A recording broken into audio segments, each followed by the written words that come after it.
Hello everyone, welcome to my channel Sushant online blog. আজকে এক new job related update নিয়ে চলে এসেছি। তো কলকাতা মিউনিসিপাল কর্পোরেশনের আন্ডারে যে এখানে যে স্টাফ নার্সের যে রিক্রুটমেন্ট প্রসেস হতে চলেছে তার কিন্তু লাস্ট ডেট 12ই ডিসেম্বর। জেএনএম এবং বিএসসি নার্সিং যারা ট্রেনিং করেছেন, সার্টিফিকেট আছে, তারা অতি অবশ্যই কিন্তু এখানে অনলাইনে অ্যাপ্লিকেশন করতে পারবেন। তো এখানে কি কি ক্রাইটেরিয়া আছে অল টোটাল কিন্তু আমি দেখিয়ে দিচ্ছি। এখন প্রসেসিং কিভাবে করতে হবে, হাউ টু অ্যাপ্লাই, এখানে ওয়েবসাইট দিয়ে দিয়েছে www.kmcgov.in। এটা কিন্তু টোটালি রিক্রুটমেন্টটা অনলাইন অ্যাপ্লিকেশন করতে হবে এবং মোবাইল নাম্বার থেকে ওয়ান টাইম পাসওয়ার্ড থাকতে হবে এবং কি কি ডকুমেন্ট লাগবে, এজ প্রুফ হিসাবে Madhyamik admit card oblique pass certificate. তারপরে এখানে দেখুন লেখা আছে রেসিডেন্সিয়াল অ্যাড্রেস প্রুফ লাগবে, Aadhaar card oblique voter card oblique passport. তারপরে এখানে BSc honours, MSc and BTech including all semester এখানে কিন্তু লাগবে।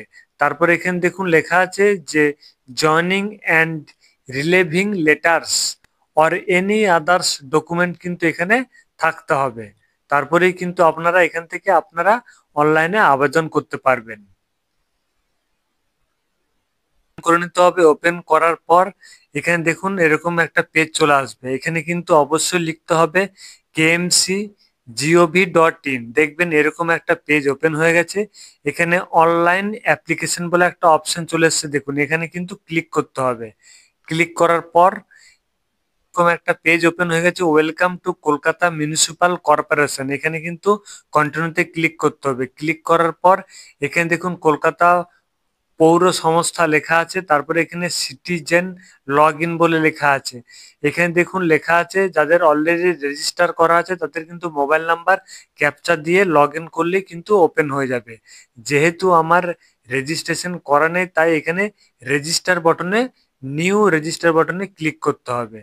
ক্লিক করার পর এখানে দেখুন মোবাইল নাম্বার দিতে হবে, তারপরে এখানে নেম দিতে হবে। এখানে দেখুন কলকাতা লেখাই আছে এবং এখানে ক্যাপচা ফিল করে কন্টিনিউ বাটনে ক্লিক করলেই মেন পেজ অর্থাৎ অ্যাপ্লিকেশন ফর্মটা কিন্তু ওপেন হয়ে যাবে।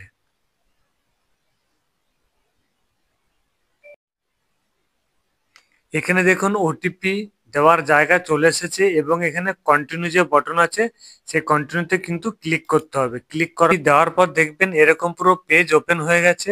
তারপরে এখানে দেখুন অপশন পুরো চলে এসেছে। এখানে সব থেকে নিচে দেখুন একটা অপশন চলে এসেছে রিক্রুটমেন্ট। এই অপশনে কিন্তু আপনাকে ক্লিক করতে হবে। ক্লিক করার পর দেখবেন এরকম পুরো পেজ ওপেন হয়ে গেছে, online application maintenance citizen log in. তারপরে এখানে দেখুন লেখা আছে অনলাইন নিউ অ্যাপ্লিকেশন এন্ট্রি। এখানে কিন্তু আপনাকে ক্লিক করতে হবে। ক্লিক করার পর দেখুন এখানে পুরো মেন পেজ ওপেন হয়ে গেছে, অনলাইন অ্যাপ্লিকেশন ফর্ম। তারপরে এখানে দেখুন লেখা আছে পার্সোনাল ডিটেলস। এখানে কিন্তু আপনার ফার্স্ট নেম এখানে দিয়ে দেবেন, দিয়ে দেওয়ার পর এখানে লাস্ট নেম দিয়ে দেবেন। দিয়ে দেওয়ার পর এখানে দেখুন লেখা আছে মাদার্স নেম। এখানে মাদার্স নেম মায়ের নাম দিয়ে দেবেন। তারপরে ডান দিকে চলে যান। তারপরে এখানে লেখা আছে দেখুন মিডিল নেম। তারপরে এখানে ফাদার্স নেম এখানে দিয়ে দেবেন। ম্যারিটাল স্ট্যাটাস এখানে সিলেক্ট করে দেবেন। তারপরে একটু উপরের দিকে যাবেন, দেখুন এখানে লেখা আছে এজ অর্থাৎ বয়স। এখানে স্পাউস নেম দেওয়া আছে, যদি বিয়ে হয়ে থাকে তাহলে এখানে স্পাউস নেম এখানে দিয়ে দেবেন। তারপরে এখানে এখানে এজ দেওয়া আছে, দেখুন এখানে ইয়ার্স মান্থ দেওয়া আছে, এখানে ডেট অফ বার্থ দেওয়া আছে, এখানে জেন্ডার দেওয়া আছে, সিলেক্ট করে দেবেন। এখানে ন্যাশনালিটি সিলেক্ট করে দেবেন, আপনার যে ন্যাশনালিটি, রিলিজিয়ান দিয়ে দেবেন আপনার। এখানে কাস্ট আছে, কাস্ট আপনারা সিলেক্ট করে দেবেন। তারপরে এখানে দেখুন লেখা আছে ইমেল আইডি, এখানে মেল আইডি কিন্তু আপনাকে দিয়ে দিতে হবে। তারপর এখানে মোবাইল নাম্বার কিন্তু অটোমেটিক চলে আসবে, যেটা আপনি লগ ইন করেছেন সেই মোবাইল নাম্বার এখানে চলে আসবে। তারপরে এখানে দেখুন লেখা আছে ডেফিসিয়েন্সি অ্যাভেলড, এখানে ক্লিক করে দেবেন। যদি কোনো আপলোড করতে হয় এখানে কিন্তু ক্লিক করতে হবে 2 MB পিডিএফ এর ফরম্যাটে। তারপর এখানে ফটো অফ অ্যাপ্লিকেন্ট অর্থাৎ ফটো কিন্তু এখানে দিতে হবে জেপিজি ফরম্যাটে 2 MBর মধ্যে। তারপরে এখানে অ্যাপ্লিকেশন ডেট দেখুন লেখা আছে, এখানে অ্যাপ্লিকেশন ডেট দেওয়া থাকবে। তারপরে এখানে সিগনেচার আপলোড করতে হবে, কিন্তু চুজ ফাইলে ক্লিক করে আপনার যে সিস্টেমতেই কিন্তু জেপিজি ফরম্যাটে 2 MBর মধ্যে ফরম্যাট থাকতে হবে। তারপরে আবার দেখুন অপশন চলে এসছে অ্যাড্রেস ডিটেলস। এখানে কমিউনিকেশন অ্যাড্রেস দেওয়া আছে, এখানে প্রথম অ্যাড্রেস দিয়ে দেবেন, দ্বিতীয় অ্যাড্রেস দিয়ে দেবেন, তারপরে এখানে তৃতীয় অ্যাড্রেস যদি থাকে দিয়ে দেবেন, পিন নাম্বার এখানে দিয়ে দেবেন। তারপরে এখানে দেখুন লেখা আছে বলছে is this your permanent address. যদি সেম টু সেম হয় পার্মানেন্ট অ্যাড্রেস তাহলে কিন্তু এই টিক বক্সে আপনাকে ক্লিক করে দিতে হবে, তাহলে কিন্তু এখানে পার্মানেন্ট অ্যাড্রেসের জায়গায় অটোমেটিক সব এগুলো শো করবে। তারপরে নিচে দেখুন লেখা আছে এডুকেশন কোয়ালিফিকেশন, এখানে সিলেক্ট করবেন, সিলেক্ট করার পর এখানে কোয়ালিফিকেশন দিয়ে দেবেন, এখানে বোর্ড বা ইউনিভার্সিটি দিয়ে দেবেন, এখানে কোন ইনস্টিটিউশনে পড়েছেন সেটা দিয়ে দেবেন, তারপরে এখানে ইয়ার অফ পাসিং দিয়ে দেবেন, দিয়ে দেওয়ার পর এখানে টোটাল মার্কস অর্থাৎ আপনার কত এক্সাম ছিল সেটা দিয়ে দেবেন টোটাল মার্কসে, তার মধ্যে কত পেয়েছেন সেটা কিন্তু এখানে দিয়ে দিতে হবে, ঠিক আছে। তারপরে এখানে দেখুন লেখা আছে পার্সেন্টেজ অফ মার্কস, এখানে কিন্তু অটোমেটিক শো করবে। তারপরে কারো যদি সিজিপিএ থাকে রেজাল্টে তাহলে কিন্তু এখানে সিজিপিএ আপনাকে দিয়ে দিতে হবে। তারপরে এখানে দেখুন লেখা আছে আপলোডেড ফাইল, অর্থাৎ যে রেজাল্টটা আপনি দিচ্ছেন সে রেজাল্ট কিন্তু এখানে ফাইলটা আপলোড করতে হবে, এখানে 2 MB পিডিএফ ফরম্যাটে কিন্তু আপনাকে আপলোড করে দিতে হবে। তারপরে আবার এখানে দেখুন চলে আসবেন, এখানে অ্যাড রো করতে পারবেন, যদি ডিলিট করার প্রয়োজন হয় তাহলে এখানে ডিলিট রো তো অপশনে ক্লিক করলে কিন্তু ডিলিট রো হয়ে যাবে। এখানে দেখুন অপশন চলে এসছে অ্যাড রো, আপনি কিন্তু প্রথমে মাধ্যমিক দেবেন, তারপরে এইচএস দেবেন, তারপরে গ্রাজুয়েশন দেবেন, এরকম করে অ্যাড করতে থাকবেন। এখানে দেখুন যদি কোনো রকম ভুল হয় তাহলে কিন্তু এখানে ডিলিট রো এই অপশনে ক্লিক করে আপনার যে লিখেছেন সেটা কিন্তু ডিলিট করতে পারবেন। তারপরে এরকম করে সব অ্যাড করে দিতে হবে।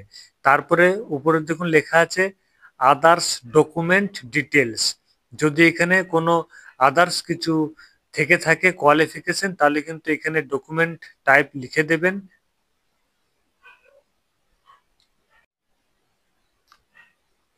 এখানে দেখুন লেখা আছে আদার্স ডকুমেন্ট ডিটেলস, অর্থাৎ আপনার age proof, photo ID proof বা অ্যাড্রেস প্রুফ এগুলো কিন্তু আপলোডেড করতেই হবে, এখানে ম্যান্ডেটরি আছে।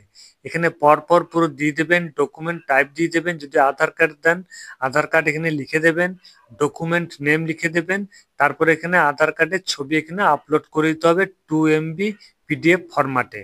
তারপর ওখানে অ্যাড রোতে ক্লিক করবেন, নেক্সট, তারপরে দিয়ে দেবেন ফটো আইডি প্রুফ, তারপরে দিয়ে দেবেন আবার অ্যাড করবেন, আবার অ্যাড্রেস প্রুফ হিসাবে আপনি যে কোনো ডকুমেন্ট এখানে দিতে পারেন।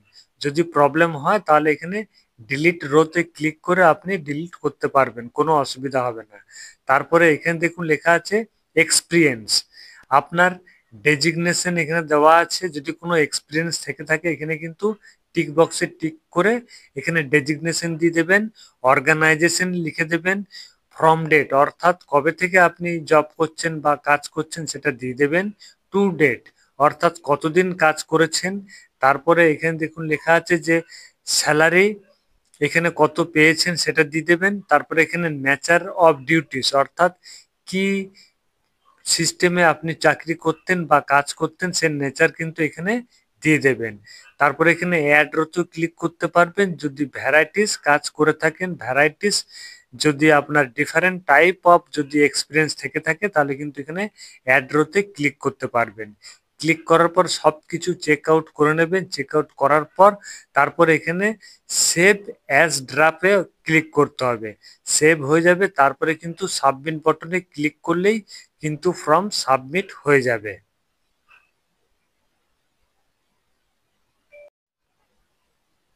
তো কিভাবে আপনারা কেএমসি অর্থাৎ কলকাতা মিউনিসিপাল কর্পোরেশনের আন্ডারে যে স্টাফ নার্সের রিক্রুটমেন্ট প্রসেস সেটা কিন্তু অ্যাপ্লিকেশন কিভাবে করতে হয় অল টোটাল প্রসেসিং আমি দেখিয়ে দিলাম। ভিডিও যদি ভালো লেগে থাকে তাহলে অতি অবশ্যই লাইক এবং শেয়ার করবেন, ভালো লাগলে সাবস্ক্রাইব করবেন, যাতে পরবর্তী নোটিফিকেশন সবার আগে আপনার মোবাইলে পৌঁছে যায়। থ্যাংক ইউ, ভালো থাকবেন। জয় হিন্দ।